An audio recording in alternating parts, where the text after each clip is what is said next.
So this is what everybody really looks like when they take their mask off after guns, beer, and therapy.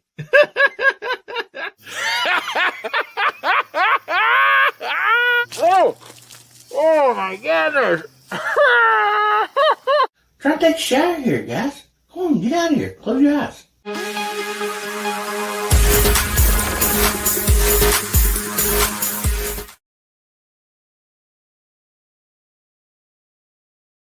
Howdy, Hillbilly Nation. This American Hillbilly. Oh my goodness. Good to see each and every one of you this evening. I'm going to get the banner going down below. So the hashtag is hashtag HBN191 if you'd like to get entered in tonight's giveaway. Man, got a great show lined up for everybody. There's side chats out there already rocking and rolling. And I mean, just awesome.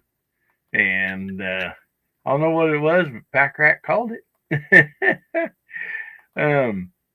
Good to see all aliens out there. And anyway, I always like to try to start this. I know I think I forgot it last week. But let's show this right here. I like to start with a Bible verse. And this is John 13:34. It says, I give you a new commandment. Love one another as I have loved you. And you also should love another. And that is awesome. I mean, that's great to know. And we really should. We should love each other. We should make each other's day better.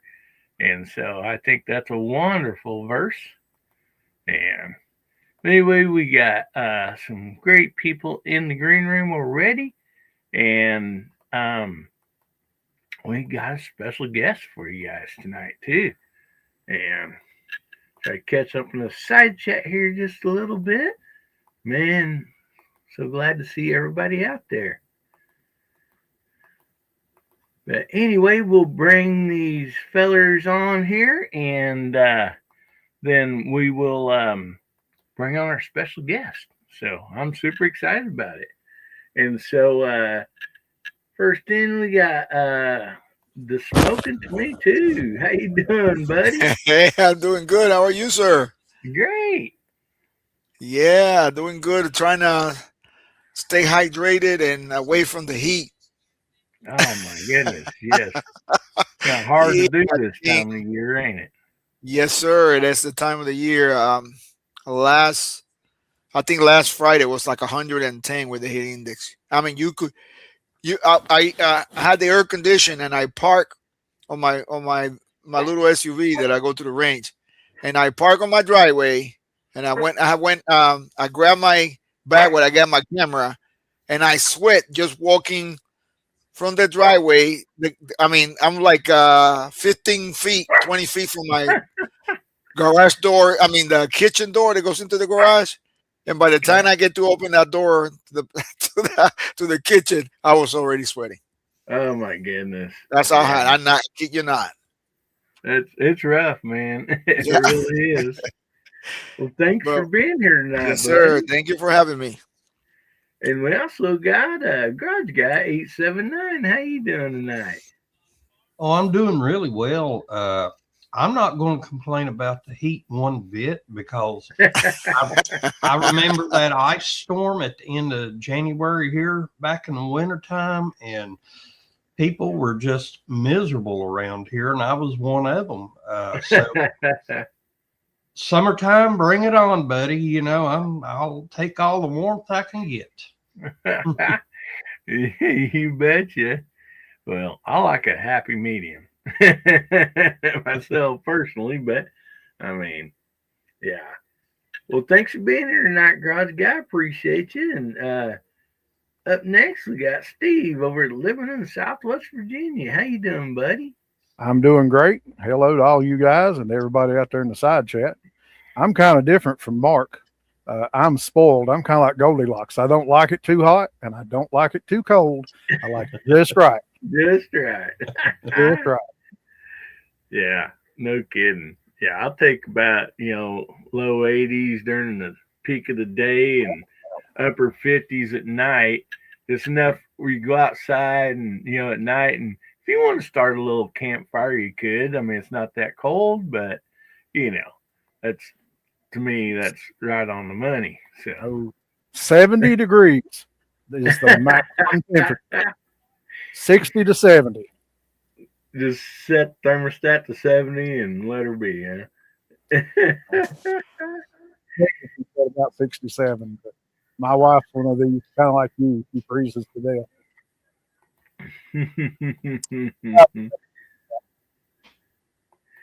Yeah, if it was up to my wife, it'd be probably 67, 68 in here all the time. And I'm like, it's too cold. I mean, I hate to say it's too cold, but let's get something a little more comfortable, But then she'll sit there with a blanket on her, on the recliner. And I'm like, you got a blanket on. You just take the blanket off. Thanks for being here tonight, buddy. Thanks and we also have Moondog too. Hey, how you doing, bud? How are you? I'm great. I'm a little tired. I actually talking about the heat. I have nothing on you guys being in San Francisco. So it's like foggy and hot here is anything close to 80 degrees. So as you can see, I'm wearing a vest right now. So, but yeah, I was out in the range all day. So being out in the sun does take something out of you. Wow. Good to be here. Awesome. Yeah, you guys have a little bit of advantage out there with the weather. It's always nice. And, Walter Viejo, he talks about that on Georgia Sheen Connection. He's like, I don't know what you guys' problem is. It's perfect today, But, yeah, actually, my daughter was in San Francisco for about 30 minutes Friday. Or no, Thursday. Yeah. Her flying in from Hawaii. Yeah. They flew in from Hawaii to San Francisco, and there to Denver, and then from there to Springfield, Missouri. So, yeah. So, yeah, it's always San Francisco or LA, that most usually lands at. But, well, thanks for being here, buddy. And we have a special guest for tonight. And I want to welcome Mark Brown of Brownworks. How you doing, buddy? I'm doing good. Thank you for inviting me. Well, good to have you this evening, man. And if you guys and girls don't know about Brownworks, my goodness, you're going to need to go check it out. And Mark, they do such nice work over there. And let me go ahead and I will let me bring up your website, and then I'll share your YouTube page too. So here we go. So this is the website, brownworks.com.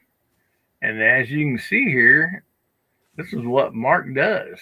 I mean, some awesome work on a lot of different stuff. And we'll let you kind of talk about this here in a minute. But I want to just go ahead and get your channel out there so everybody can at least know where to find you at. And so anyway, not only does he does the hand grips, and then they do these awesome pistol holders here. I mean, just amazing. And then let's look here at their YouTube channel. So make sure you subscribe over there. And I mean, it's just great channel. It goes through a lot of the different grips and designs and stuff right there, right, Mark? And the video. Yeah, I used to when I release new grips, I try to do new videos. That's when I wasn't as busy as I am today. Yes. And one thing that's got to be really cool about this, it's like, I'd be telling my wife, it's like, well, I need this new pistol, or this pistol, because I gotta make grips. So I mean, I think that'd be a great excuse. A lot of us don't have that excuse. Yeah, most Oh, my most of the pistols I buy today, they're all company expenses. There you go. And this video right here is one that, like, I really also suggest that you go watch here. As I hold over here, it kind of shows a little bit of the video here. So I'll let you tell us about that, Mark. Something new's been going on for you. Well, yeah, the last took me a year and a half to build my new shop, mainly because of permits and that whole process of where I live, and it's I live close to the water, so any tree that I took out, I had to replace with like 5 trees. It was, oh my goodness. Environmental impact BS. Yeah. Yeah. So it took a year. It took basically a year to get the permits done, and I had to go through several different people to get the permits done, and then actually getting the crew to put the building up. Yeah, because you got excavating, footers, concrete, and so before there's even anything starting to stand there, that's a process itself. Yeah, and I really needed it. I really needed it last year. I've been turning away business because I didn't have the capacity to, fill some of these orders that people want. So now I have a big building. I have more equipment. And I have plenty of room to expand. Hopefully, I can expand in next year. Maybe because all my grips are hardwoods, and people ask me, well, do you do metal grips or G10 grips, or it's just, it takes different tooling to do different types of material. Mm-hmm.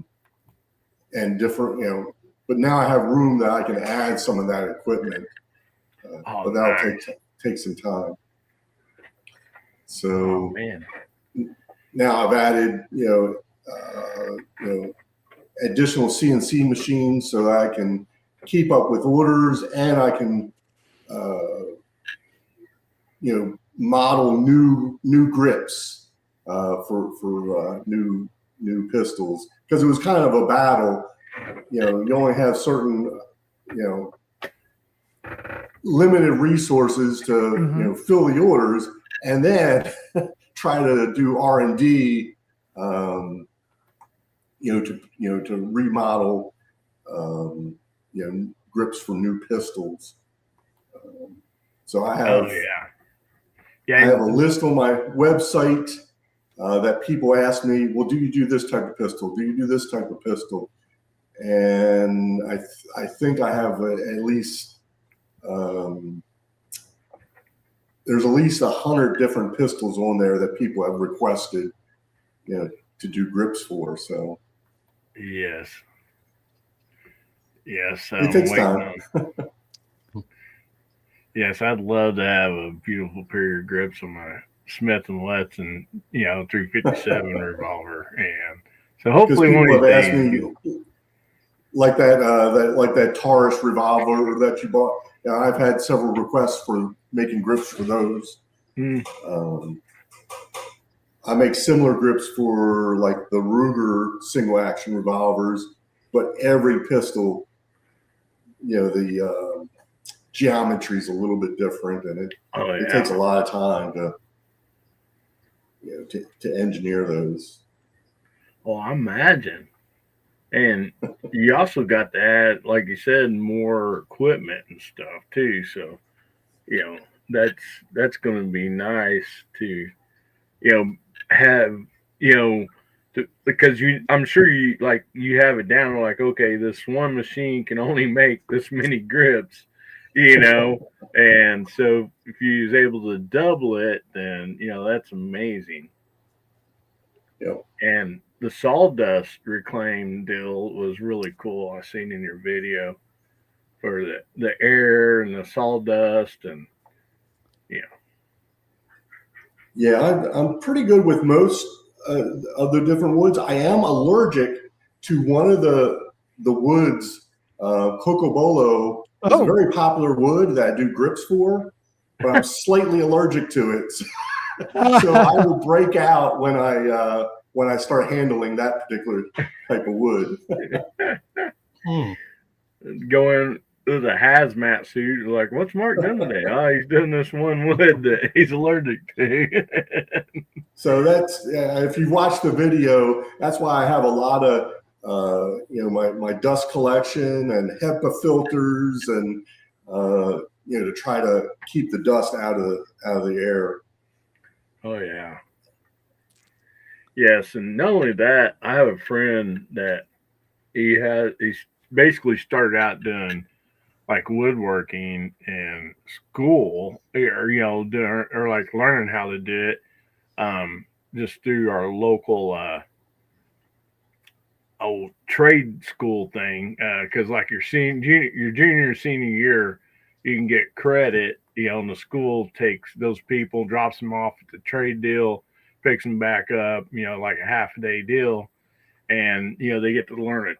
Get started on a trade and end up like just love doing the woodworking and and just a little 2-car garage that he started out in, and then ended up building his big building, and the sawdust and the air, like, and I didn't really think about it till we was over there, and he's like, yeah, he said, I found this used like air reclaimer and sawdust thing like in New York. He said, I'm taking a trailer and going all the way to New York to get it.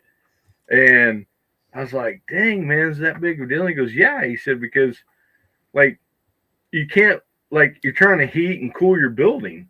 So, the air, like, you don't want to just suck all your air conditioning or all your heat out the window, through, these, systems. And so, like what you have is really cool. His was way older and it's big. It sets outside, but yeah, the dust is a major problem, during that. Yeah. My regular HVAC system, I have to change the filter in that every 3 to 4 weeks. Oh just for my regular AC. Because that gets caked with the sawdust and debris. Oh, I bet. My goodness. Yeah, that's amazing. So, like, what on your new building? What, like, I know during your video there's a lot of really cool stuff, but what's like maybe one or two, a few of the things that you were just super excited to be able to do in this building that you couldn't do previously, Well, the biggest thing is my shop before was so small that when I needed to cut a board down with the table saw or the miter saw, I had to wheel that out into my driveway to do everything. Yeah. So, and in the wintertime, that kind of put a hurting on things. So having them set up and being able just to cut a board when I get an order and it says, okay, it's this type of wood, I can get a fresh board and cut it down in a couple minutes. and then start making the grips. Before I had to keep, it was a chore saying, okay, I have to get an order for a certain type of board.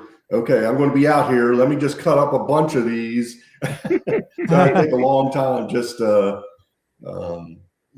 up the boards, because I didn't want to have to pull that out every single time.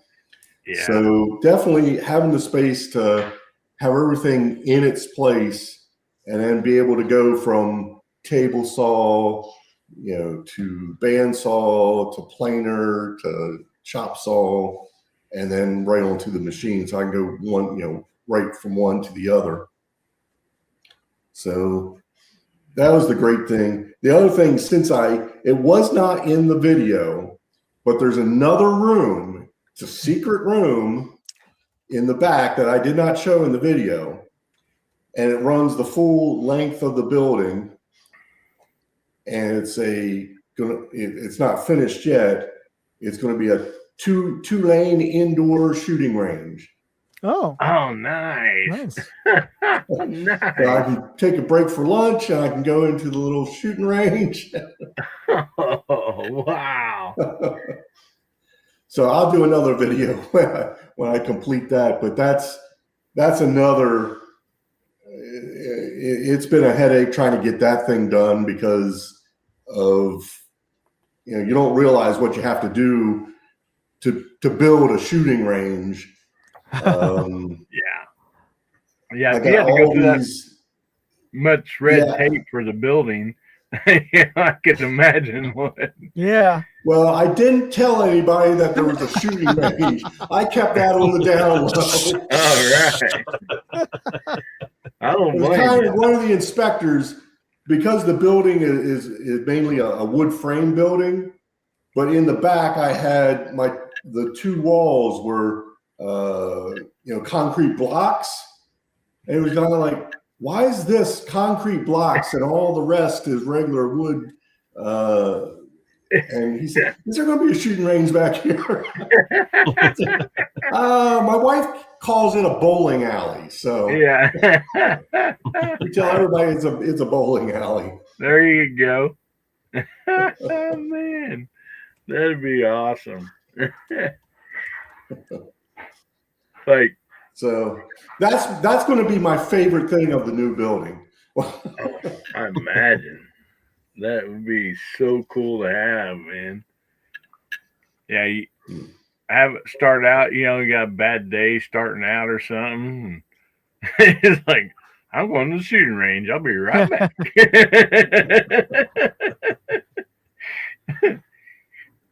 I told you, Tony, quit bugging me. I'm going to be right back. Yeah, that's awesome, man. Yeah, that'd be so much fun. Yeah, because like the equipment you have, like to do what you do, you got planers, just so much stuff. And I can imagine trying to do all that in a small environment. And then, like you said, you and people might know this, they hadn't went and looked at your site, but you have snake skins and stuff like that you can put on grips. And so, you don't want dust on all that stuff, and so that's so cool to have the separate rooms for it. Yeah, that's definitely something I had to plan out. Is okay, I need to keep things separate, because when I put a finish on a pair of grips and it's wet, and then sawdust is in the air, well, then that can ruin the finish of the grip. So I had to be very careful before I had this, but now I have a separate room. So when I go to put a finish on the grips, it's a separate room that doesn't have the sawdust flying in the air, and the separate room for the wood, so I can keep that temperature and humidity controlled, so that the wood doesn't, because wood will it'll curl or crack, or it'll warp. If there's too much moisture or if there's not enough moisture, you got to keep it right, at its sweet spot. So sounds like Steve. Yeah. Don't want Steve to curl or crack. Yeah, I've bought boards, and some of these exotic boards or exotic woods are very expensive. Oh, I mean, one 4-foot board could be $300. Oh my and goodness. For it sitting there, and then you come and look at it, and now it has a big crack in it, and it's kind of okay now. Somebody's got nailed up on the wall throwing darts at lunch, or oh no, don't do that. Oh my goodness! Wow. How many, and I know what you mean. Go ahead, buddy. I'm sorry, I didn't mean to interrupt. Oh, that's okay. Go ahead.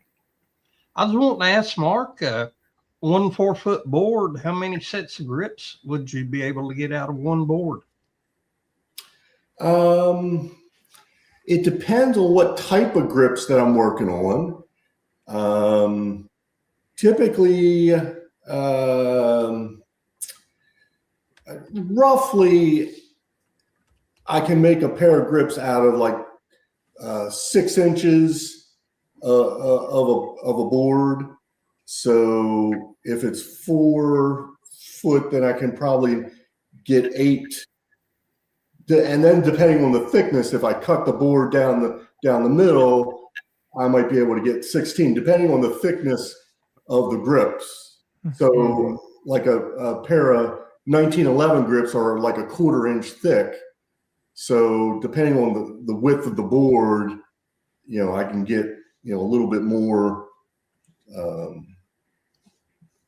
if it's, because some grips are like the 1/4 inch wide. Some of the grips that go on like the double stack 1911s, those I need a little bit thicker to be able to wrap around the back of the grip.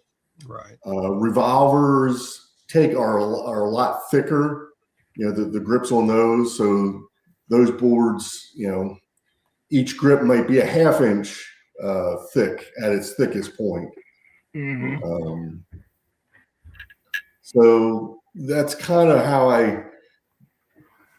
part of my pricing is I try to, when I buy lumber, I try to figure out, okay, how many grips can I get out of it, and divide that by the number, what the board costs me. And I kind of price my grips so that it's, it's right in there, so that it's part of the cost. I have a base cost, and then depending on the wood that you choose, it may be a slightly different cost. Right. Awesome. So, well, real quick, I want to introduce a guy here, Eyes and Ears Tactical. How you doing, buddy? Oh, can you hear me? Yeah. Yes. Oh, okay. Hey, I appreciate you invite me in. I finally got a moment to do these live streams. It's just so hot. It's just so hot down here in Louisiana, man. Oh my goodness. Yeah. And just like when I get a chance to get a break from the AC, just for the panel, just let everybody know, I want to say, first of all, I appreciate all you guys. And I've been knowing you for a while, Yeah. Johnson Beery. I've been knowing you for a while. And then, I remember when I think you got like 100 subscribers or something like that. And it's been so, it's great to be here, man. I finally got a moment. It's actually cool. And when I say cool, I think it's 81 degrees. But feels like 90 though. But it's good though, man. Yeah, we were just talking about the weather earlier, and I was like, yeah, if people ain't been in the South, Louisiana, you don't you just know need to say Louisiana. That's is. like, oh my goodness. Yeah, it's hot. I mean, but the one thing about the South, I would say, just for anybody don't know who I am or what my background is, I was born in Chicago, Illinois, Oh, big change. I'm the youngest of 7. Rest in peace to my mom. And none of my parents and my grandparents are alive, but I was born youngest of 7. But the irony is that out of my mom's seven children, only 2 of her kids were born outside of the state of Louisiana. So when people try to equate me to being California and liberal and I kind of laugh. I'm like, oh, you don't know nothing about my family. You know, my whole family is Southerners. My dad was born in Little Rock, Arkansas. My mom was born in Louisiana in St. Maurice Parish, off the St. Maurice plantation. She wasn't born there, but you know, most of the blacks when they came off the plantation, they didn't move far because a lot of young kids don't understand it was two wars in America. It was a Revolutionary War against England and Britain, and then it was the American War, which was the North versus South. Yeah. But a lot of young kids, and I ain't gonna say young people, I think a lot of adults would even know this, to be honest, because there's a lot of dumb people in America, but they don't know. They don't know that people don't really migrate when things go bad. So, and you even know about the battle in Charleston, South Carolina. They burnt it down. The Brits burnt the whole city down. The whole South Carolina was burnt to the ground, and the only people who stayed was the people that was resilient. So most of the South is made up of people who are resilient, not necessarily wealthy, educated. Yeah. But they had guns and they had black powder, and they knew how to hunt, fish, and you know, salt and smoked foods and stuff like that. So you betcha. So it's a dynamic part of our country that a lot of people are going to miss out on for the most part, because clearly China has came, and now Meta's coming, and so it's like, you know, so being 58 is kind of cool, like knowing that I know my history. You know what I'm saying? You know, it's pretty cool. Exactly, and almost the same thing. You know, there's at least me and 2 other hillbillies pretty much on this show right now, and you know, same thing. Like you're born in the hills, and then you most usually stay living in the hills. You know, you go visit, maybe move here and there, but you know, it's just you know, that's where all your kin is. That's where your family is and stuff. Makes sense. Makes absolute sense. So this Guns and Beer, he knows. So his channel, I remember when I started gun tubing. I'm not a big guy. I'm not a big gun tuber. People think I am. I don't. This is just fun for me. But what reason why I made him attracted, because we met by just pure content of being friends, not by anything else. And so yeah, I always, when people say like, man, wait a minute, he's kind of goofy and silly. I say, well, this is, but be honest with you, this is what America was built on. It wasn't built on all this intellectual process. It was built on survival and basically looking out for your neighbors. So you got to visualize, like, if you're living somewhere. Now I'm on a tangent. I had a few beers. I'm sorry, guys, but my point is that if you're living somewhere and let's say there's no road, there's no lights, there's no freeway structure and all that kind of stuff, and only people who know this is the people who live in these particular parts of the country. Well, what's going to immediately happen is that your neighbors are going to become your family. Mm-hmm. Yeah. And then the people who know anybody around you best is going to be people that surround you. And so my mother taught me this like a long time ago. You never be rude to your neighbors, but you always keep an eye on them. Yeah, amen. So you don't necessarily tell all their business and be poking around, but you know, if something's going to happen to you, it's going to be somebody near you. It's not going to be a person from. If you know, my grandma on my dad's side is from East Moline, Illinois. Let me give you a quick story. I hate to ramble, but East Moline, Illinois. It's called the Quad Cities. It's like Davenport, Iowa, Rock Island, Illinois, Moline, Illinois, and I think it's Bettendorf, Iowa. And it's called the Quad Cities because it's on the border of Illinois and Iowa. Mm-hmm. So that was my dad mom area. My mother area was from Opelousas, and she migrated to New Iberia, and then she migrated all the way up to Castor, which is in the middle part of Louisiana. It's a little small little area. I think the population has grown to 4,000, but it was I think it was like 400 when I used to live there when we go visit. So the needle hasn't moved that much. But the point of my story is that a lot of people in America are going to not know the biggest part about America is that the heartland and the people who made this country great are the people who never left. Mm-hmm. And that's the part that I always, I have grandbabies in San Diego, and I have grandbabies in the Washington State area, and I brought them all the way down here and took them down to Belle Chase and Grand Isle and Venice and Mississippi, and took them all to Alabama and Little Rock, Arkansas. And I wanted them to see this, and I wanted them to see the South. And then, of course, my daughters were like, "Where are you going? Where are you taking? Don't worry about this. We're going on. We're going to walk in the woods for a minute." And I, and I bought them, muck boots and all that kind of stuff, and taught them how to shoot guns. And they was like, "What are you can't have her shooting a gun. She's 9." I'm like, "Well, don't worry about that." Why not?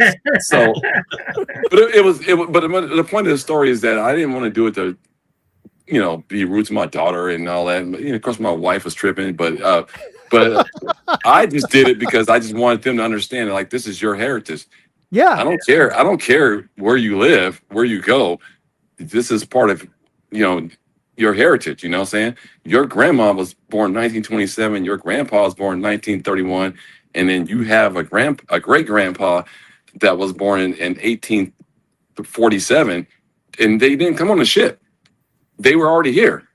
They got roots. They got roots. 100%. And I had to teach that to my grandkids that all black people didn't come on the ship, but they don't understand that when you colonize and countries want to create more opportunity for their countries, they will erase history. And so now I think for the first time in America, the point of this whole story is that I believe in this country being on a 250th anniversary, which I'm so proud of. And I love this country, and I take a lot of flack because people say, "Well, why do you, man, why do you, well, I only come from a military family. I only come from people who are farmers and from the South. I didn't come from the northern part of America where a lot of people had opportunities. My family came from the sticks, and they had to actually scrape and claw for everything they had. But they never, ever allowed you to believe that this is all you can be. Yeah. Mm-hmm. So you always can. They would always say, like, if you want to go to the city, they would say, "Oh, if you want to go to the city, go ahead, boy. You might be able to make your way. But if you come down here, you're gonna have to work." And they would always remind me of that. And so for some reason, people thought the city would be easier. And now all of a sudden in 2026, we find out the city is not that easy. Exactly.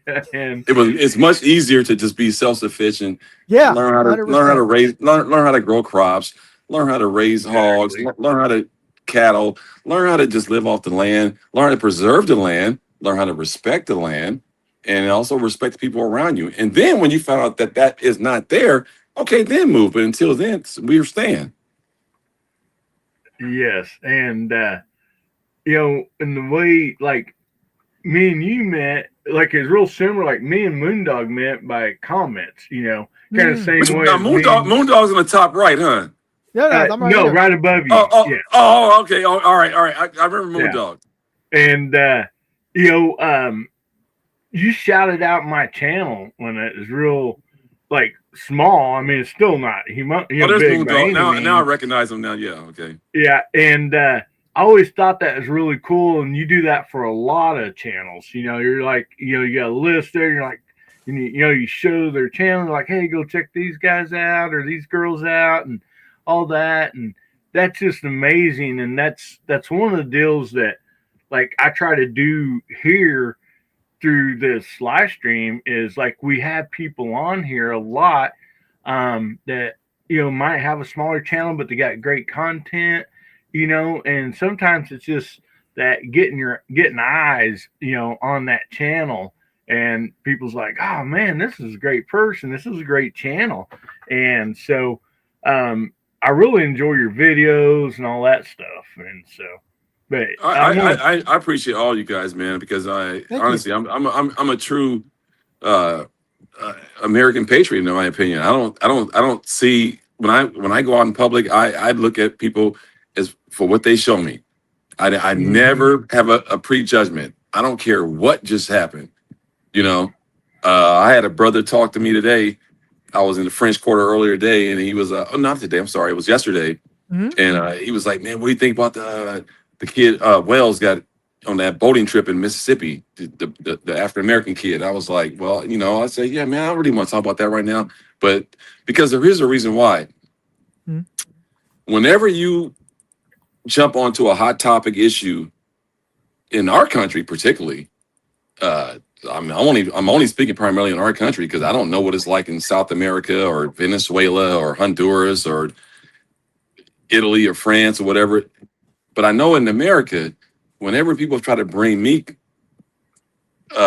some type of hot topic situation that they want to arouse out of, I always shut it down. And because I want to see what their reaction is. Because if you bring it to me, let me know what your reaction is. Don't try to get me to say something that you want to hear, because I might break your heart. Because they want to, because I don't want to use the typical words, so I'm not going to say it because it's a live stream, but you guys know what I'm saying. They want to bait you in. They want to bait you in and then make it like, okay, well, so if you look at it, and it's another thing that's really phenomenal that is interesting to me, is that when you look at, let's just say, without getting all technical, crime, unaliving, deletion of humans, the one thing that is very interesting is that it's by people they know. It's not by the unknown. The unknown is kind of the random, the one-off, right? But most people who are taken off the face of the earth by people they know. Yeah. Or they came across, or their own group, meaning that it wasn't a sneak attack, because you will know immediately, because it's like they will suppress evidence and do all these weird things. It's like a detective will say, like, "Hey man, somebody came in my house and took out my whatever," right? And then they go like, "Well, I don't see no forced entry. I don't see a broken window. I don't see a door being pried. I don't see no alarm being." And so and they immediately jump to that you must have known a person that this happened to. And that's why they start with the last known person that came in contact with you. Yeah. So when I look at the criminal element, I'm going like, damn, these people are fucking idiots. Wait a minute. If you're the last person that touched somebody and they don't breathe no more, they're gonna come knock on your door. It has nothing to do with race, religion, economic status, whatever. It's the last person that was next to you. If a spouse dies, guess who's the number one substance? Is the other one, and that's one of our biggest dynamics in America, is that we hyper glamorize crime as if it's going to be an unknown. It's like, what? Let's just be a real crime show where we'll say it's going to be the known, and then nobody wants to talk about that. Like, you mean, wait a minute, my cousin might take me out? Quite possibly. If he's strung out on drugs and he's under a bad situation, absolutely something can happen like that. And that was what I built my GunTube channel on.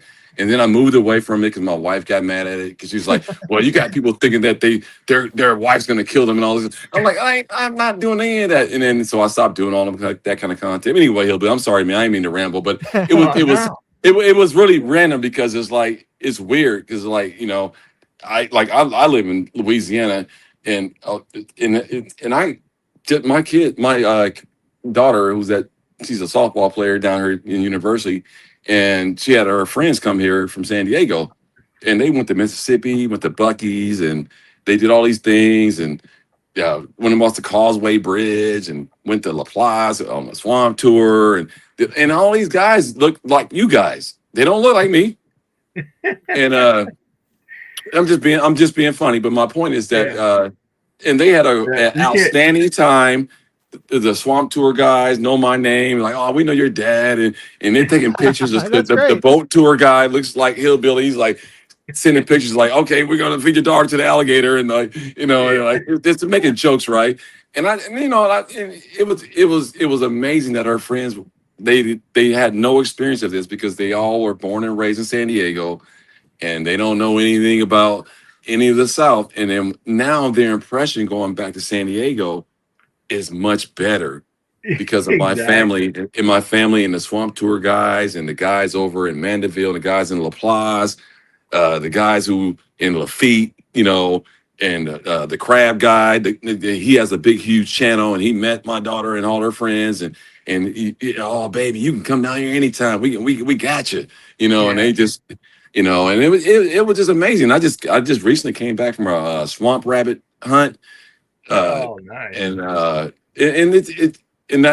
just think that is one of the best parts of our country. We have so many people from our country.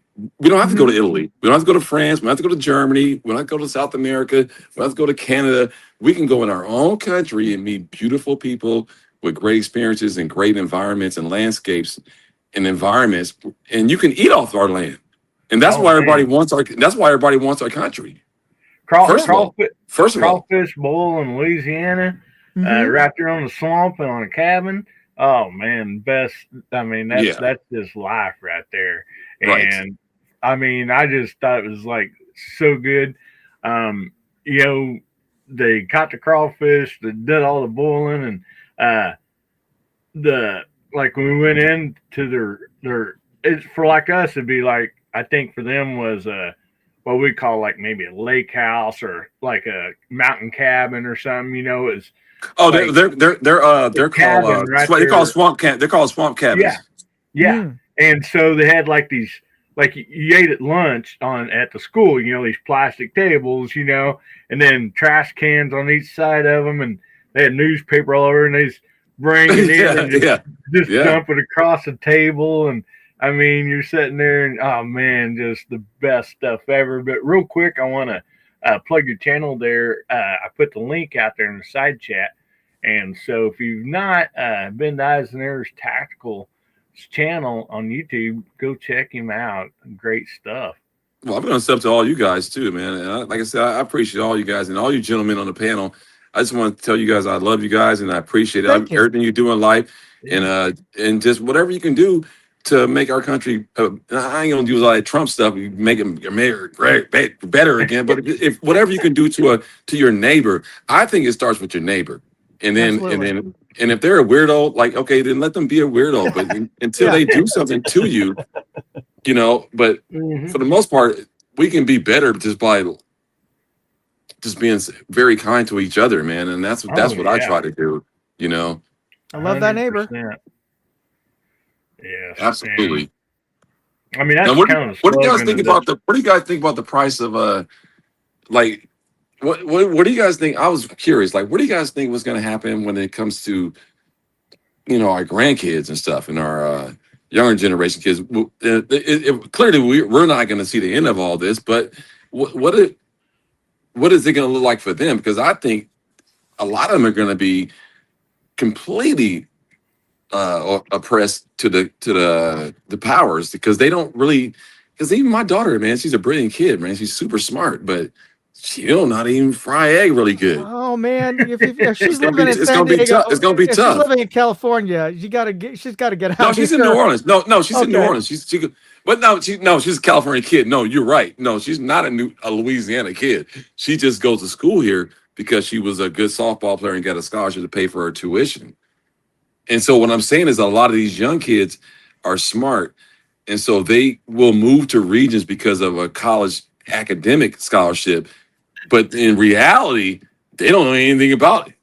You know what I'm saying? You know, does that make any sense? Like, you know, a lot of people who make good money don't really know nothing about the region. The money takes them there. Yeah. So you know, and the opportunities take them there, and they can prosper and make good money and get a good income. But the reality is they don't know any. For example, Meta's coming to northern Louisiana. They're going to build the largest data center in the United States. I think it's the world actually. I think it's Really? somewhere around Where? nine to $13 billion data center plant, and they want to use all this water up to cool the data centers Is and all. that going to be over in Shreveport or Right near, a little north of Shreveport. You're right, right in that area. Yeah, it's right there. And also, 50 Cent, aka Curtis, he built a whole studio. So everybody's coming to Louisiana for the tax breaks because remember they ran out the oil guys 20 years ago, and then they ran out the fishing boat guys. Because in I think it was at 1990 or 1988, 1989. There were 1,200 shrimp boats in Louisiana. And how many now? In 2026, I think they're down to 32. What? 32? Yeah. Oh well, my because now they're commercially owned, so they don't. Now they so to speak drain the swamp. That's So wild. all the fishing is regulated now by the state of Louisiana, because they wanted to be stamped like Gulf shrimp from Louisiana. So now they will fine a restaurant if they buying shrimp from the Philippines or buying crab from Thailand. But that doesn't stop the undercurrent of criminal fishermen. Importing. Yeah. Right. And there's so much farm farm raised. Yeah, farm raised now too. So I guess I can kind of understand, but 32, that's less than 100. That's wild. Wow. Right. And now hold on. Now it could be closer to like 60, but 32 are privately owned. But they may have six. They might have 6 boats or 3 boats. Yeah. Okay. But, wow. Yeah. So they now they didn't want people drag netting, and I just unfortunately know a lot about how food and everything was harvested because my grandpa on both sides, my grandmother on my mom's side, she didn't own a pair of shoes when I met her. She was barefoot walking on her property, and she knows the land and soil in the state better than anybody. And she had oyster farms, and she had chickens, hogs. And I remember one day, me and my brother, we went on a hunt, and she gave him a 22-410 over under, and she gave me that, and he gave him the shotgun. And I remember we were hunting, and he saw a rabbit, and he shot it, and just like obliterated. And I was like, dang, I was little, and we came back, and then my big mama on my mom's side was called Big Mama, but on my dad's side, my grandma was called Granny. So my big mama, the one from Louisiana, she was like, well, what did you guys get? And we were like, oh, Mom, Big Mom, we didn't get anything. And then Mike, my brother Mike, he was like 4 years older than me. He said, oh, no, we shot a rabbit. And then she said, oh, yeah? Oh, that's good, boys.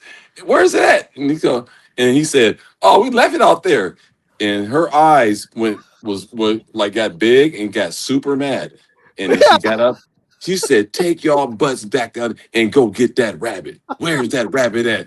And he said, it's way out there, big mama. And she said, well, y'all got to get water. It's going to be dark. It's going to be dark. And we brought it back, and it was all obliterated, everything with the head and the tail. We put it, she gave us a sack. It was a potato sack, and put it in there and brought it back. And she cooked that thing, and she put carrots, onions, potatoes in there. And we stayed up till, I remember it was like the moon was full, and it was really, really late. And she wouldn't let us go inside, fighting mosquitoes, and finally cooked it. And she showed us the pot, and she scooped it out, and she said, y'all eat this. And then the bottom was like all the little pellets and stuff. Yeah. She said, don't you ever shoot an animal that you don't eat. For that you don't eat. Yeah. And that was our whole big history on killing things. You just don't shoot things that you don't do that. And that was our big lesson, man. God bless her. God bless her. And so none of it, we never hunted after that. Because it was too much responsibility, what I'm getting at. That's a lot of work pulling out all of those pellets. You just don't go shooting animals, man. That was not what my big mom was about. Preserving the animals for the next fall, spring, harvest, the next birth, and the next everything. And that's how a lot of my family we were taught. And just because we're from Chicago, people thought we were a city, but we really weren't. 90% of my family was from the South. And that's how it was in Chicago growing up. Everybody you met, they were all from Mississippi, Louisiana, Arkansas. Because remember, most of Louisiana is really Arkansas. Mm. You ain't really in Louisiana to the boot. A lot of it is really Texas and Arkansas. Arkansas has a huge influence on the lower part of the northern part of Louisiana. Yeah, I mean, that's what Hank Jr., like his songs, talking about, Louisiana, Alabama, Texas, is, like all together for him, it was all home, and yeah, it's all the same. It really blurs. And then when you get to the boot, you get down to New Orleans, you will find a blend of Mississippi and then if you go west of the boot, when you go toward Baton Rouge, you will get close to like Houston and all that area, and all the oil refineries and all that kind of stuff. It's all about money and job commerce. You know what I'm saying? So when they pull the oil out of Louisiana, they killed the lower part of the boot. This was like a huge energy enterprise for the country, and then when they pulled it out and boom, moved it to Houston, they moved a lot of the population out of here. Guys, you got to remember, like the median income in the lower part of the boot of Louisiana, I think the median income is like what, $27,000 to $31,000 a year. Wow. Yeah. Yeah,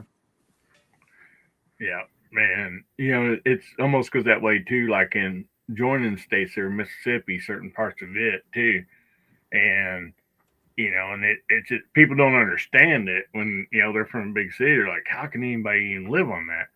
Well, that's what the area pays. A lot of it, and you just survive. I mean, I remember like my grandpa talking about, when he's young, like they didn't even know that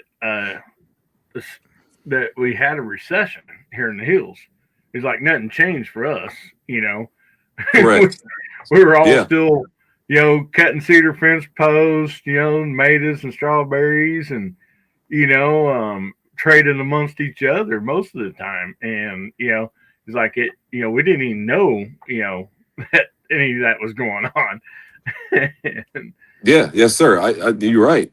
It's a fantastic country. That's why the 250 it resonated with me, and I'm only 58, but it really resonated with me because I look back at my family and all the people I met and people I know. It's a fantastic country. So when I hear people talk bad about the country, I understand their frustration. I mean, I understand it. But come on, man. Like, you really think there's a better country than this? Like that's insane to me. Like we could always do better, but anybody. We can totally do better. We have so much room to grow and get better. But the mere fact that we're here, right? The mere fact that we made it this far with so few and held off England and Britain and Germany and Russia, and these are a lot of very powerful countries that we held off for a small area. And I think the young people don't understand that. Like, I remember in the movie, what was it? The Day After? And there was basically a post-apocalyptic movie came out. It was called The Day After. It was a nuclear attack. Oh, what, in the 80s? Yeah. Mm-hmm. And I think that's when Reagan came in office, and he was like, we can't allow this to happen. It was crazy. We built our whole military defense off a movie. Like it was like, here's a vision what could happen, right? So we don't get in front of the nuclear arms race. Yeah. We will always be threatened by people who have nuclear arms. And when that was going down in America, I was like that was 83, 84. Oh no, wait a minute, I was younger than that. It was like in 1980. It was the Cold War because we were fighting against Russia and Afghanistan. But anyway, that was the first Middle East war. And I think Jimmy Carter was in front of that one. I think Jimmy Carter was our president, actually.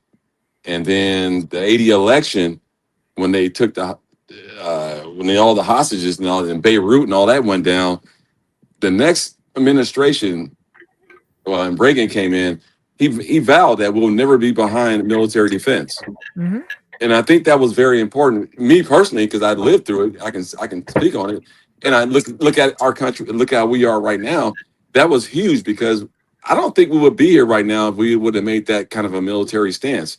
So when you have people lobbying against the military, against, not growing our military and kids not wanting to go in the military, yeah, that definitely weakens us a little bit. But I think they knew that we would not have people that would want to be actually like volunteer to go into the military. So we're gonna make sure we have enough firepower so we won't have to need humans to fight a war. True. That's awesome. And that, because I promise you, like I look at the young kids now, and my son's in the Army right now. He's 25. He's a sergeant, and he's doing great. And he said, Dad, like, yeah, Dad, we don't have them. Like, I served in the Army, and we don't have guys like you, Dad. Like, you was a combat engineer, came out of Fort Leonard Wood, Missouri, and I was crazy, airborne, and just did a lot of crazy shit. And I ain't gonna tell my military past, but I did a lot of fucking crazy shit. And I was squad leader, platoon leader. I could have elevated big time, but I want to go back home, And they basically quiet me down. They say, hey, well, we'll.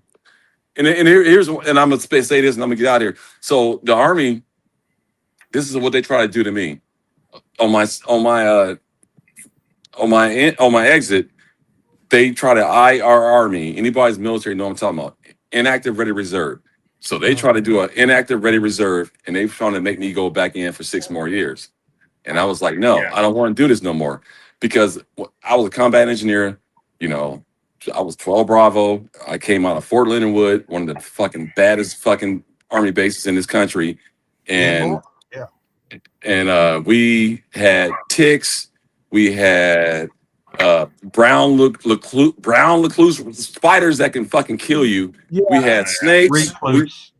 They had us going through swamps, all kind of stuff. Just in regular Army fatigues with boots. Yeah, and sleeping out on our bivouac when I went in was supposed, accordingly, what I was told was like one of the hardest bivouacs ever, and like 14 days. And then you have to go through the combat engineer training because it was an advanced course. So like you would do your boot camp, and then you had to stay for your castle. If you wanted your castle, you had to stay. If you don't want your castle, sayonara. So I was badass from California, like, oh man, I got to finish all this shit. You ain't running me out of here. They try to get me up out of there. Sergeant Warren, short little white dude, about 5'3", 5'4", like. Always rolled my shit. I thought he was a racist, for real. I ain't gonna lie. He hated me so much. He made me work my fucking ass off. And I'm doing all this stuff. And then he made me squad leader. Then he made me platoon leader. Then he's like, Brown this, Brown this. All I heard was my name all the time. Like, why you always on my shit? And we had a falling out. He said, because you're great. Because we need men like you. Because he wanted to toughen you up. Yeah, my son-in-law went to Fort Leonard Wood, and Mark Garage guy knows a little bit about Fort Leonard Wood also. And Rolla, Missouri is in the middle of nowhere, by the way. If you've never been to Rolla, Missouri, it ain't nothing but churches and Christian little academies and all these little things. You got to go all the way to St. Louis to have any life. And they ain't even a life, St. Louis. Yeah. You had Waynesville and St. Robert right outside of Leonard Wood, right there. Right. Yeah. And the base was better than the surrounding areas. Yeah. And we're going to take a little break here and shout out the side chat out there. Okay, side chat. Okay, I appreciate you guys. Yeah, you bet, man. Man, I love all you guys, by the way. I love all you guys, and I have a lot of respect for all of you. And any of you guys are always welcome to my house, and you can always eat off my table, and you can shit in my shitter. You can shit in my shitter. And you just can't kiss my wife. That's the only thing you can't do. Love you guys. Love you too, buddy. Well, all right, y'all stay blessed. You too, buddy. Thanks for coming on tonight. Absolutely. So what should we have them type in the side chat for and so we can shout them out? Anybody got a good idea? Grips, yes. With Mark Brown here tonight, you bet. Type in grips. And then Moondog, would you mind shouting everybody out? Sure. And all right, so we got here. We got first one up. We got Garage Guy, who's on the panel with grips, and we've got living in Southwest Virginia. We got Kent 645. We've got 1903 A4. Oh wait, sorry, that he didn't put in grips. Jay Delta, who's also on the panel, and of course, living in Southwest Virginia, who was also on the panel. We've got R4 Mississippi Thunder. We got Denny's Plant-Based Journey. We got Alaskan One Andy. We got Kentucky Rimfire. We got Pack Rat Attic, and we got Three Toe Jack, and we got Miss Pack Rat. We got Rule, Big Sky, Ron 2A Matters, Helping Man 7, Edward Petty, and we got 1903 again. We got Back Roads Air Gunning, and we got Info Bros, and Gizmo Car, and Old One Guy 994. Awesome. Well, welcome, everybody. Glad you're all here. Thank you so much for being here. Oh, yeah, we got Mike Williams came in right there. Yeah.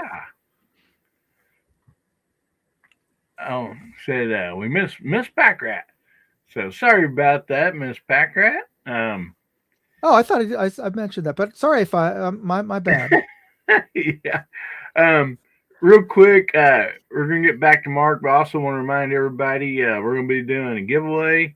Hashtag HBN191 is scrolling down at the bottom, and so make sure you get that in. And real quick, I'm going to show the grips that Mark had done for this channel, and this was a gift to my stepfather, or my stepfather. He was in the military, and I put out this video Friday. Nice. And this is just amazing work. This is a 1911 here, and I mean, just the work that he does is just absolutely amazing. And I mean, what kind of wood is that, Mark?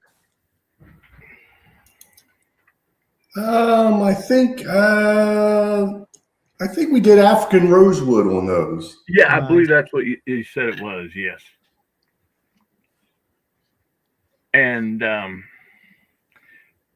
when I emailed Mark, I mean, the guns, got a dark frame and all that, and they had dark brown and grips on it. And of course, they were plastic. And I was like, yeah, I'd like something, lighter. And then, his Sergeant Patrick on it and the Army logo. And I mean, geez, he just, knocked it out of the park on this. And it was, he was so excited.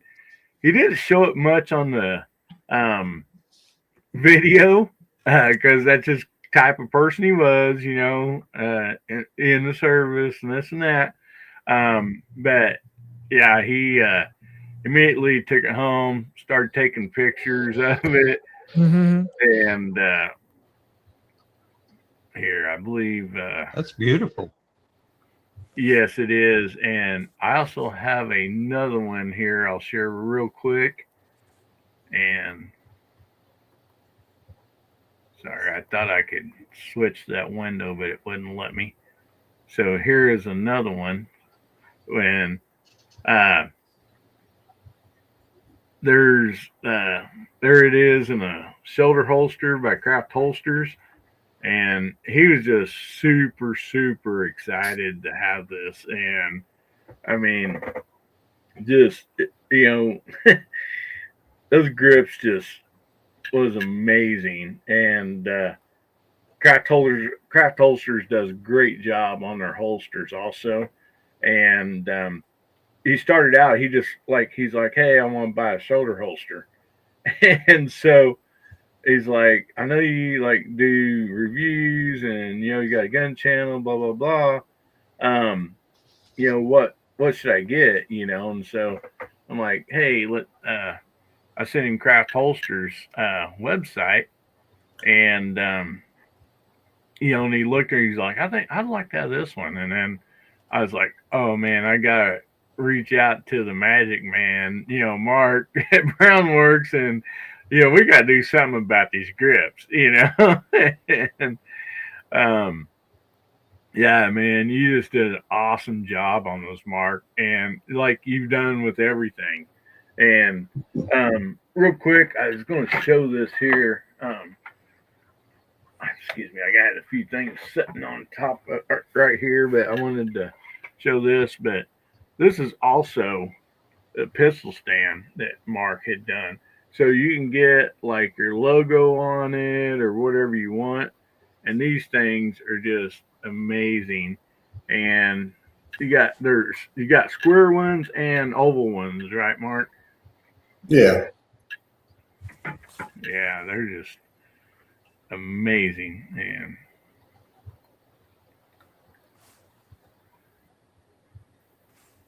I'll put up the Brownworks link. Yes, I do have that right here. I had put it up earlier, and let me put it up again.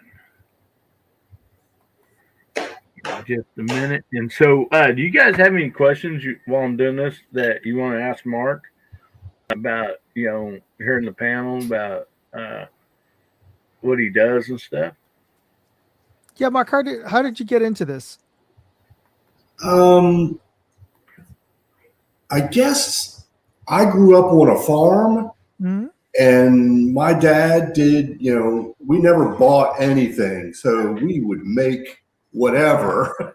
Yeah, I hear you. Whether it be, welding or woodwork, or, if something needed to be built, we built it. So, so I've always enjoyed woodworking as kind of like a hobby. And I kind of somewhat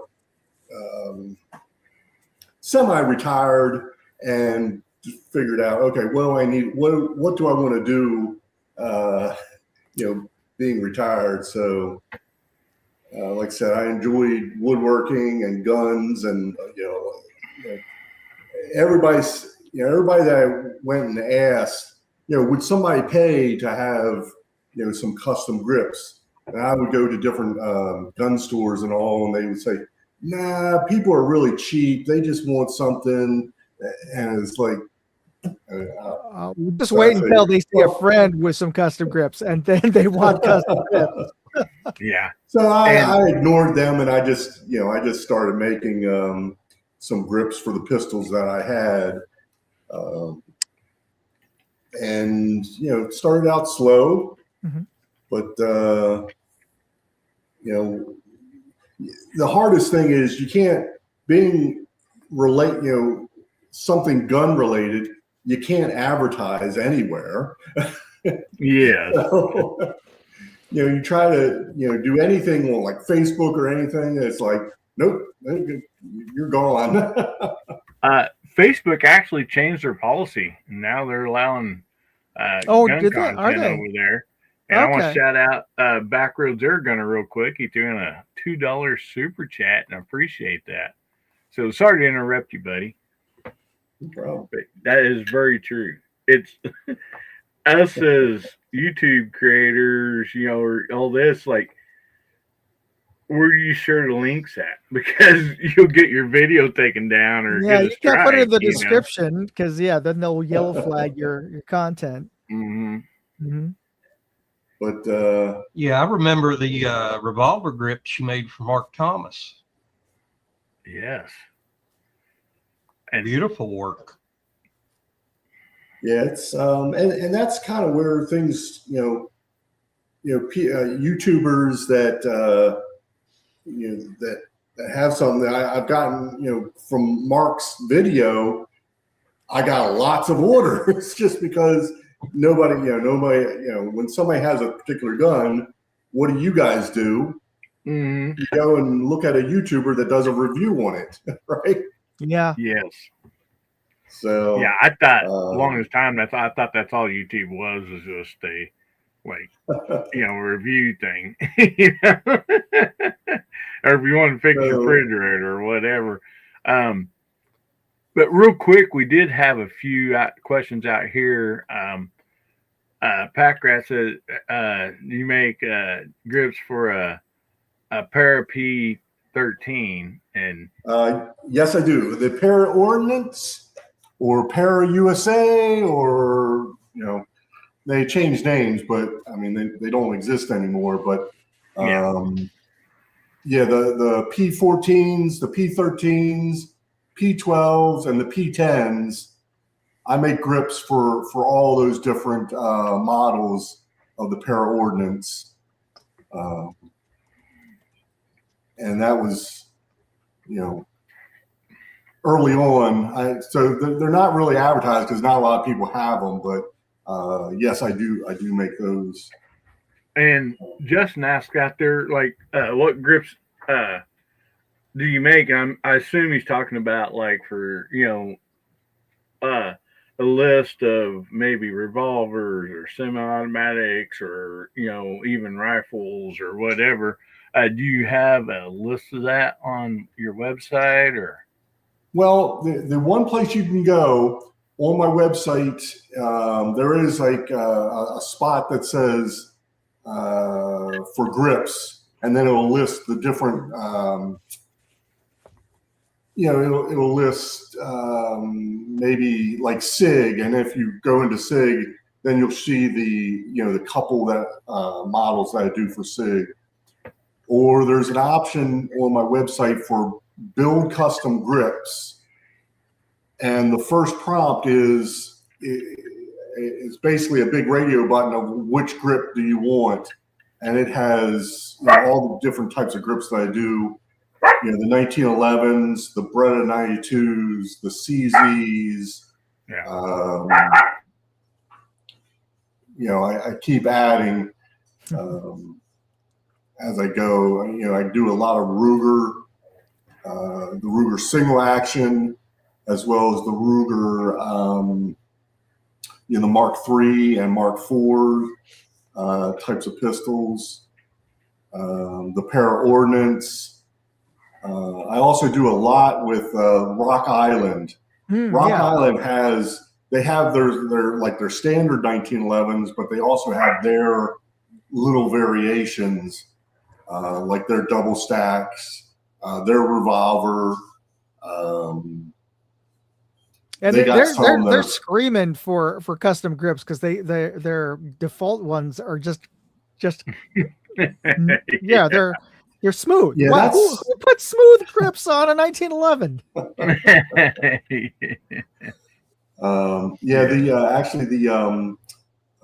The Rock Island revolvers that I do grips for, I sell out of those. It takes me a while to make, and I'll usually make a small batch of like half a dozen at a time. And as soon as I post them onto my website, within a week they're gone. So it's trying to keep up with them. Now that I have a second machine,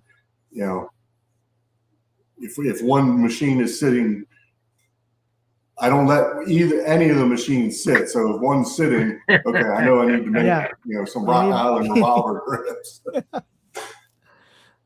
Yes, and I do know Moondog has to go. We're fixing to do the giveaway. You want to wait till after the giveaway, or you need to go ahead and jump now, buddy? I gotta wrap up. It's I still have to clean up all of my stuff. Because aside from being the RSO today, I was filming, so I gotta put away all of the gear from today. But managed to get a lot of filming done today.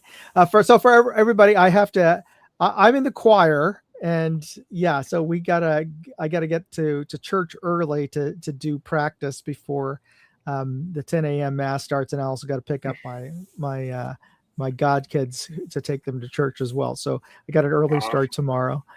But Hillbilly, thank you for having me on, and it's a pleasure meeting you, Mark, virtually. And one of these days I'll have to get you one of your grips for Maybe not for maybe when I get a Rock Island 1911, but or maybe my wife's revolver is probably screaming for a new grip on there. So it looks like beautiful work, and we should definitely talk at some point about All right. Well, hit me up and about I'll exotic see what we can woods. do. Yeah. All right.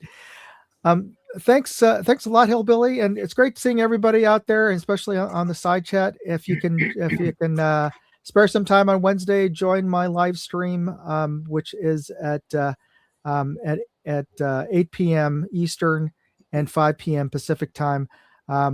And I'm having this month a big giveaway at the end of the month. It's a fundraiser for my sister-in-law's breast cancer GoFundMe. I'll put in the side chat right now the link. Yeah. But go to moondogindustries.com/contest. Got over a dozen prizes worth over $1,500 that I'll be giving away at the beginning of next month. So it's free to enter. But of course, if you donate to her GoFundMe, I'll bonus you additional free entries to the contest. So anyway, thanks again, everybody. And it was great seeing everybody. We'll see you next week, if not sooner. Yeah, and appreciate you being on, buddy. And looking over your shoulder there, I see you got in a batch of dots there. Oh yeah. Yeah, and some of this stuff hopefully will be going away. Will be going away at the end of the month. So some of this stuff is our prizes. All right, goodness. Everybody. Have Thanks, a good night, buddy. Appreciate you. All right, Moondog. Good night. And everybody go check out Moondog if you've not. Moondog 2A, Moondog Reviews, and Moondog Travel. So great guy. And let's go ahead and we're going to do a giveaway. And for tonight, the giveaway is a gold skinny knife. And this thing's pretty cool. And so we have 5 different colors of these skinny knives now. And the gold's one we're going to be giving away tonight. So make sure you hashtag in. And we will be spinning that here in just a minute. I'll get it pulled up here, and then we'll go back to the panel, and as soon as we get done with this. So appreciate everybody, and get those hashtags in. It's right there on the screen.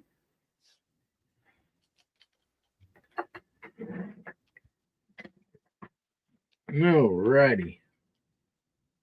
Get my little handy dandy notebook out here so I can write down the winner.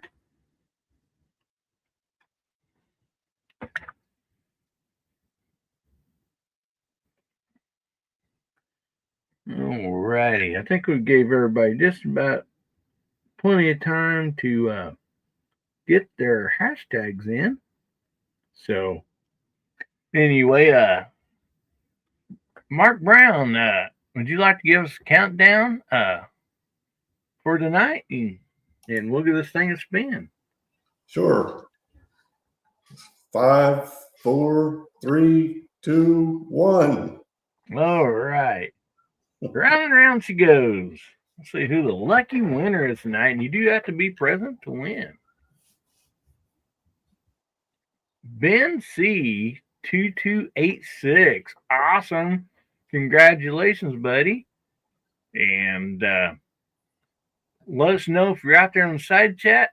We'll give you a minute or so here to let us know you're out there. Congratulations.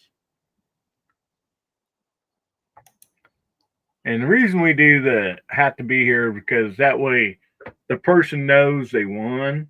And, you know, like Ben C., I have no idea what his email address is. So if he's not here to see that he won, it's very hard to get a hold of him. So anyway, Ben, I hope you're still out there, buddy.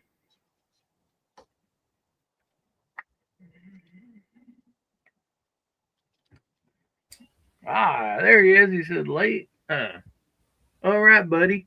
So Ben, scrolling down across the bottom of the screen, you'll see my email. It is AmericanHillbillyUp@gmail.com. If you could provide your screen name, which would be Ben C2286, and the name and address you want this sent to, then I will get that sent right out to you. And yeah, congratulations, buddy. That is awesome. And you are, as far as I know, you're new here. So thank you so much for being on here. And wow, winning. That is awesome. So yeah, Ben, get a hold of me and we'll get those sent out to you. I'll write down Ben's name here real quick. And any rest of you guys have a question to Mark? I do. Go right ahead, buddy. Yes. Do you do engraving on like wooden stocks for rifles?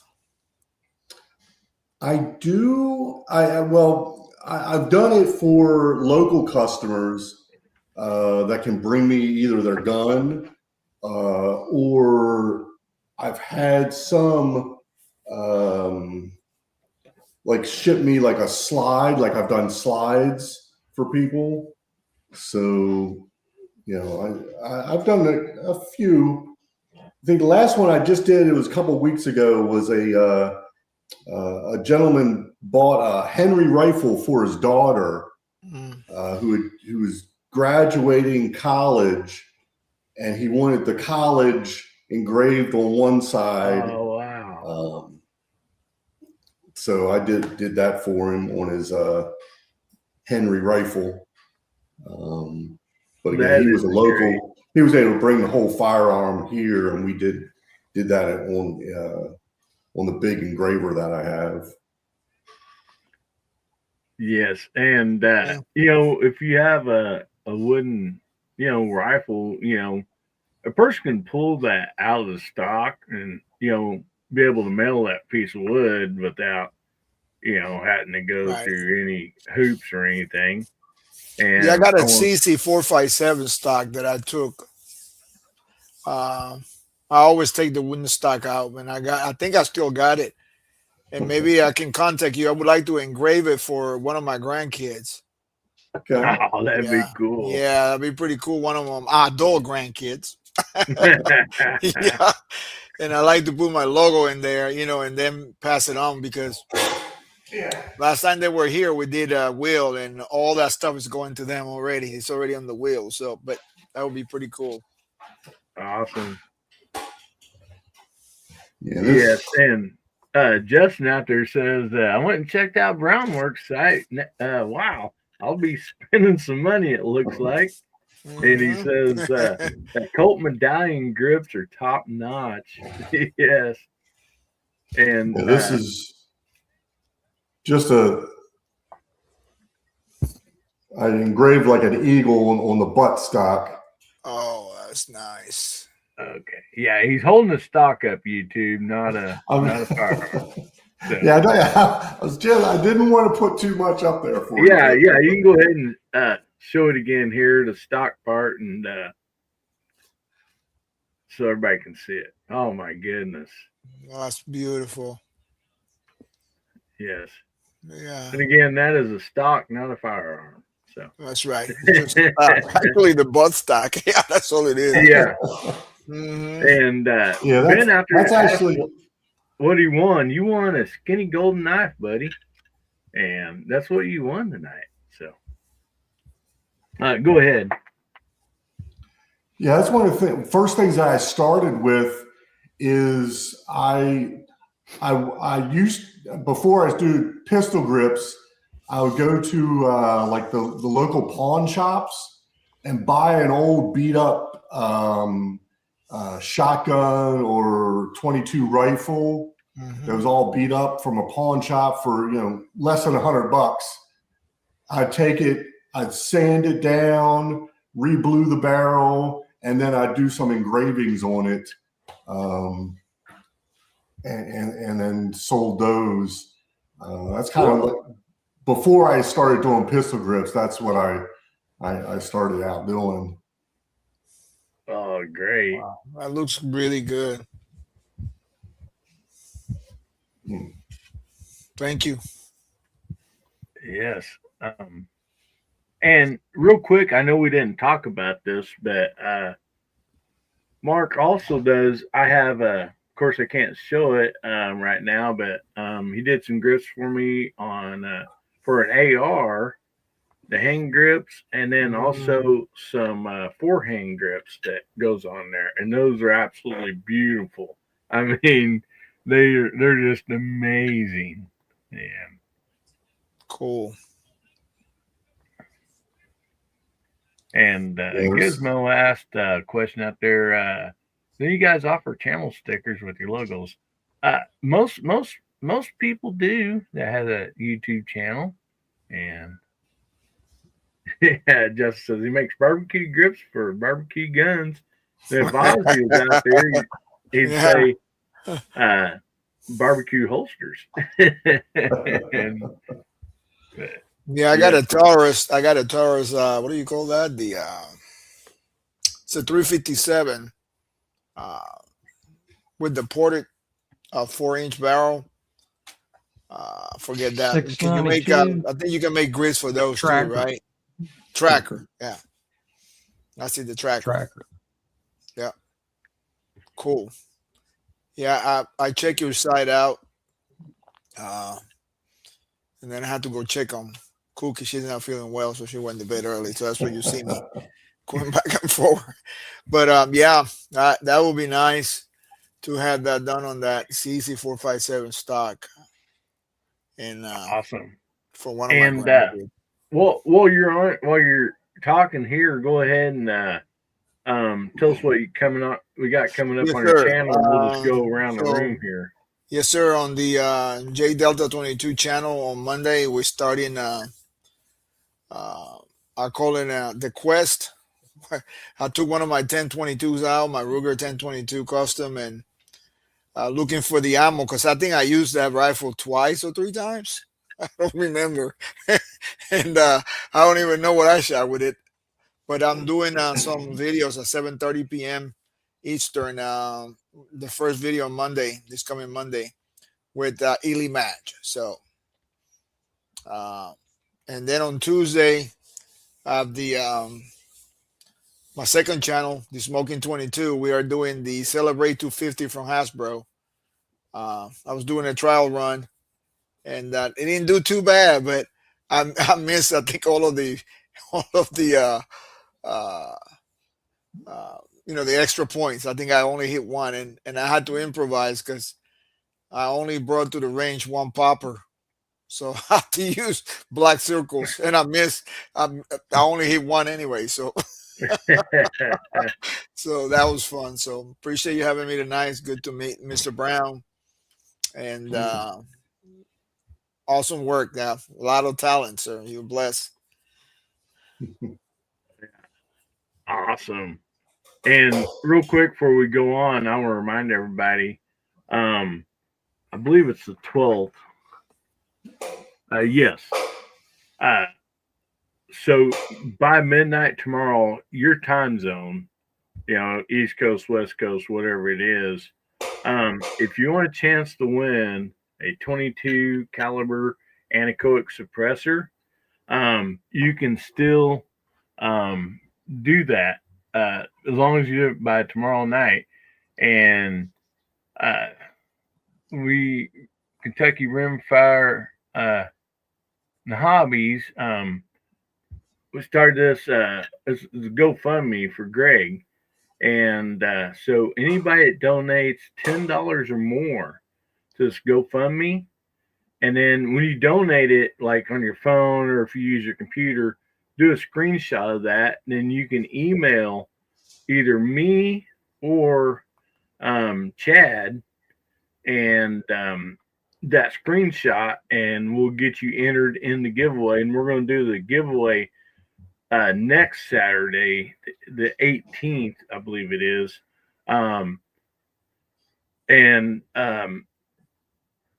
The president of Anechoic, Buck, he'll be back on here for that show, hopefully, and do the giveaway. I mean, these are awesome suppressors.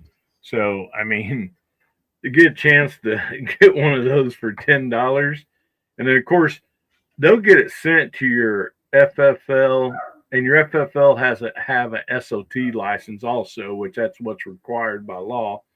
And they'll get it to there, then any fees that your FFL charges, you will be responsible for those, But anyway, I mean, and well, depending on your FFL, most usually it's not very much.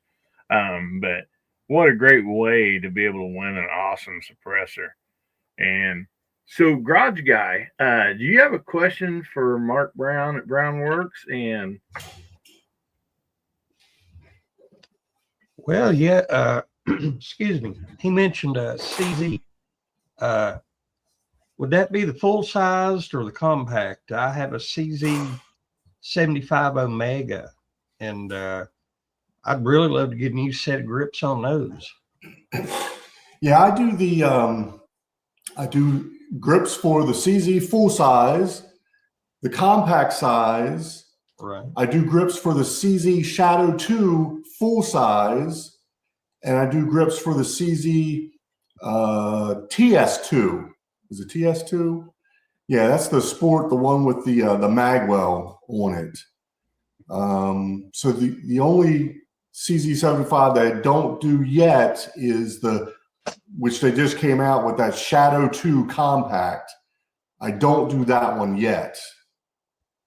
But the older CZ compact and the CZ75 full size, I do grips for those. As well as I also do the CZ97. That was the bigger, I think that's the 45 caliber CZ model. So I do grips for that one as well. Okay. I was wondering if it'd be possible if I ordered a set, I could have my channel logo engraved in it some way. Yep, that's no problem. If it's something cool, I'd have to take a look at it, and we can figure out how to where you want it. But I do a lot of the channel logos and such. Usually, I can have the grips all smooth in your logo, or put checkering and then your logo down at the bottom, or I can work with you on what would look good, and then what type of wood would you like? What he wants that real high dollar expensive wood that breaks you out. Cocobolo. I love Cocobolo, but that African rosewood looked good. Yeah, the African rosewood is a lighter wood. It engraves really well because the contrast between the light wood and the darker of the engraving, it usually pops really good on the lighter wood. But with darker woods, if I do an engraving, I can fill it with a black enamel. So even like a darker brown with like the black engraving will show up better. Or I can put, if it's a really dark wood, I can put like a white enamel into the engraving, or a gray or something like that. It all depends on what your preference is. Right. Okay. Good night, Edward. Mark, we got two Marks here. Garage Guy, what you got coming up, buddy? Well, that Taurus Deputy revolver there, awesome. I'm going to go take first shots with it tomorrow. And hopefully if that video isn't out this coming weekend, it will be the next weekend. And Thursday night, I posted a new video. It was an 8-year update on my Glock 26 Gen 3. Still going strong. But other than that, it was good to be here. Mr. Brown, it was good to meet you, sir. And everybody over there in the side chat, it's good to see all those familiar names. Everybody have a good weekend. All righty. Well, thank you so much, Garage Guy, for being here. Everybody go check out Garage Guy 879. And Steve, you got a question for Mark? I did. I was just curious. Are you like a one-man operation, or do you have people help you in the shop? I'm a one-man show. I reverse engineer the grips myself in a CAD and CAM package. I go and a lot of times I'll either go to like there's an exotic wood store close by. I'll either go there and get the wood, or I'll get some online. I cut the wood. I make the I package everything up. So, and my day is I start with cutting wood. I start making grips, and at the end of the day, I package what I got done, and I take them to the post office. So, wow, and then I just repeat that the next day. That's awesome. That is cool. Yeah.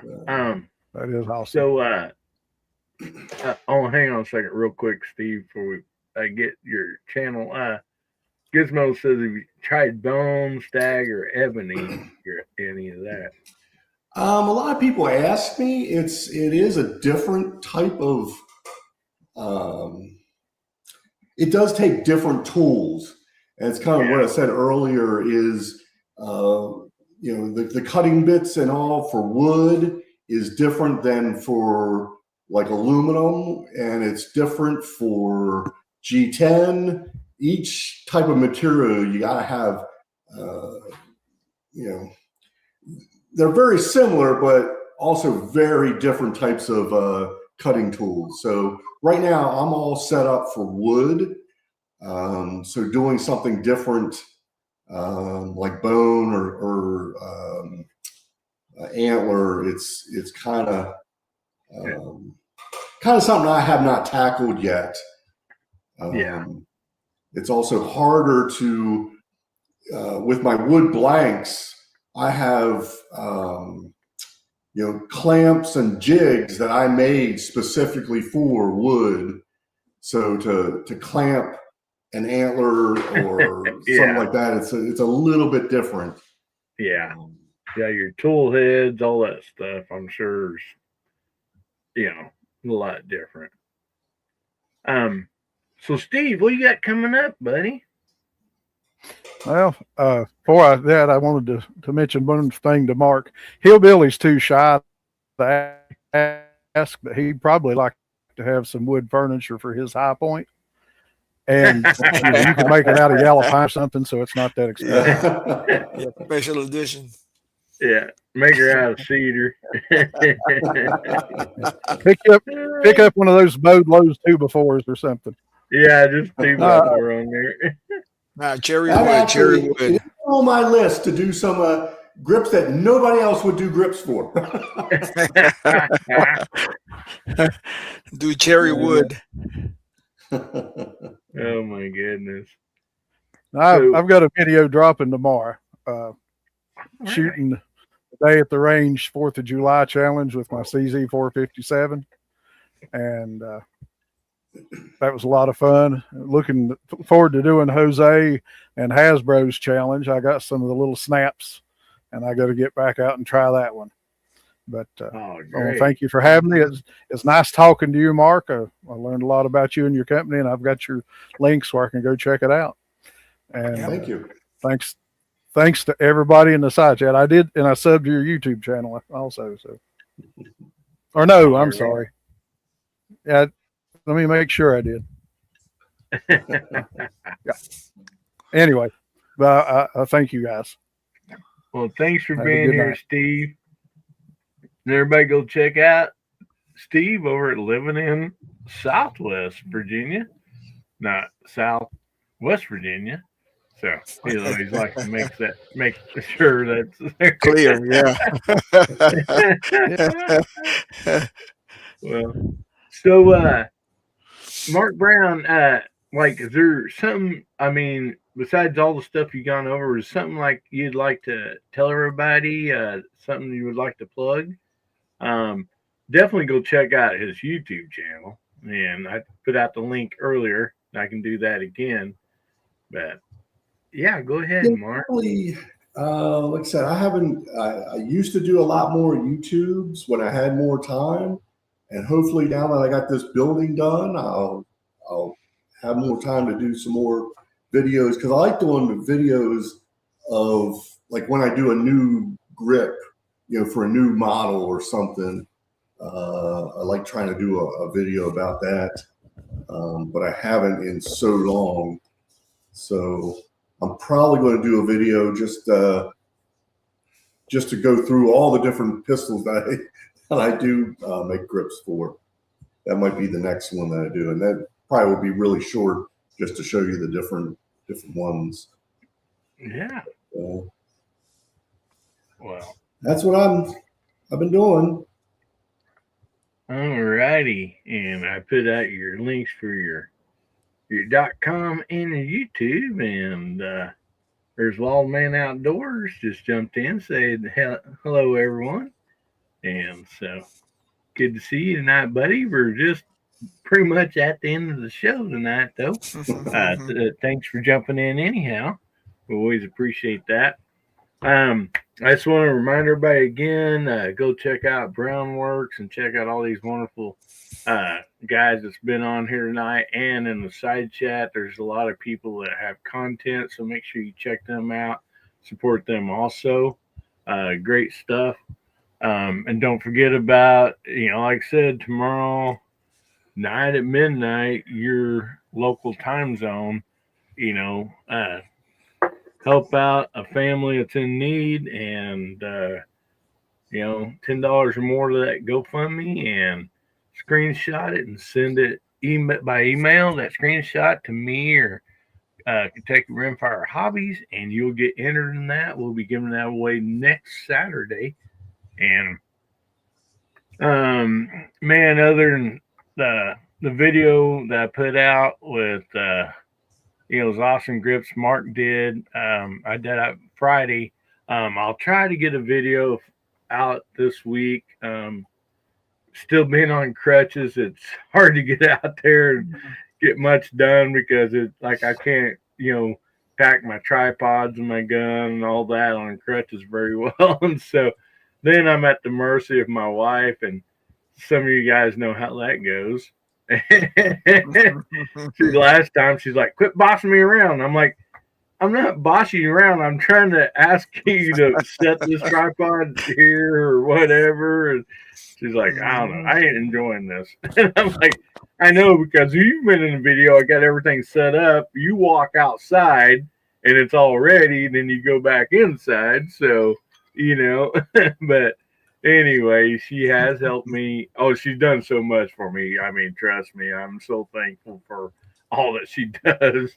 But anyway, thank you for the support here. All you members too. I mean, every penny you guys spend on the membership, it all goes right back into the giveaways.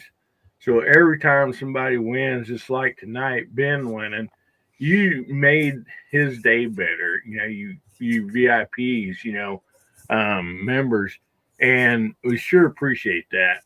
Because with me being down, I probably would have had to stop the giveaways for a little bit, but thanks to your generosity and blessings over those memberships, we've been able to, not miss, doing that every time. And so we sure thank you all so much. And I hope everybody had a wonderful 250th celebration for Independence Day. I know we did. And man, that's just something so awesome to go through, because I remember, as a younger kid going through, 1976, the celebration we did then, just in our little bitty town. And, man, like things like that, not counting so much other stuff, it just, it makes me so proud to be an American and be patriotic, and support and respect our our military and people in service, and all that stuff. So we just thank you all so much for everything. And with that, we're going to leave you all. And with this, remember, God, family, country, make somebody's day better, will you?